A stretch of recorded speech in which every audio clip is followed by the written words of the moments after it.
બનાસકાંઠા જિલ્લાના દાંતીવાડા ડેમમાં પાણીની આવકમાં થોડો વધારો જોવા મળ્યો. પાણી વધીને 9,476 ક્યુસેક થયું હોવાની માહિતી.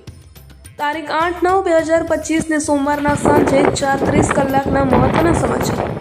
દાંતીવાડા ડેમમાં પાણીની આવક 9,378 ક્યુસેક પાણી ચાલુ હતું તે વધીને 9,476 ક્યુસેક પાણી ચાલુ હોવાના મહત્વના અપડેટ. દાંતીવાડા ડેમમાં પાણીની સપાટી 595.5 ફૂટ હતી તે વધીને 595.65 ફૂટે પહોંચી હોવાના મહત્વના સમાચાર. પાણીનો જથ્થો 75.12% હતો તે વધીને 76.71% થયો હોવાના મહત્વના સમાચાર. દાંતીવાડા ડેમની ભયજનક સપાટી 604 ફૂટ જેટલી છે. આ હતા દાંતીવાડા ડેમના સાંજે 4:30 વાગ્યાના મહત્વના સમાચાર.